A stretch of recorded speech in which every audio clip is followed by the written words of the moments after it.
Ilang oras sa mga kalipas ay binahagi nga ni Janine Gutierrez sa kanyang Instagram ang pagpanaw ng isa sa tinitingala na singer sa bansa. Walang iba kundi si Pilita Corrales.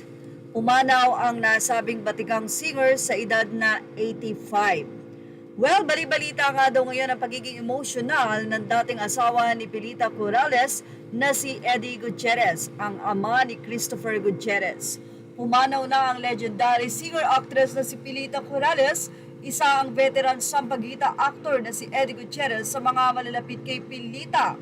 Nagkaroon kasi sila ng relasyon noong araw at mayroon nga silang isang anak. Walang iba kundi si Ramon Christopher Gutierrez. Ang misis ni Eddie Gutierrez na si Annabel Roma ang nagparating sa kanya tungkol sa pagpanaw ni Pilita. Pagkagising daw ni Eddie nitong Saturday, bandang 10 a.m., ibinalita sa kanya ni Annabel na wala na nga si Pilita. Sa exclusive naman na naging interview ng Abante kay Eddie Gutierrez, sinabi niyang sobra siyang nalulungkot sa pagpanaw ni Pilita. Aniya, paggising ko, ibinalita agad ni Annabel na wala na si Pilita. Sobra akong nalulungkot.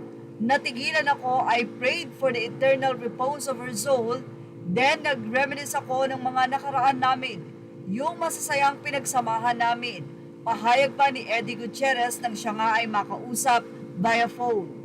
August 22, 2024 nang huling magkita sina Eddie at Pilita sa Manila Hotel. Ito ay ang kaarawan ni Pilita Corrales kung saan umaten nga si Eddie Garcia pati na rin ang asawa na si Annabel. Nag-viral pa nga ang video na kumakanta sina Monching at itong si Pilita. Sobrang saya. Dagdag pa ng veteran actor sa pag-uusap nila ni Eddie ay sobrang lungkot ng kanyang boses. Ito ay ayon sa naging interview ng Abante at halatang sobrang affected daw sa pagpanaw ng dati nitong karelasyon o ang nanay ng kanilang kaisa-isang anak na si Ramon Christopher. Habang ibinabahagi naman daw ito ng Abante, ang kausap daw nila itong si Eddie at ang anak na si Monching.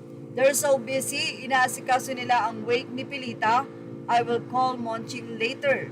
Yan pa ang dagdag ni Eddie Garcia. Ito ay mula sa naging update ni June Lalim.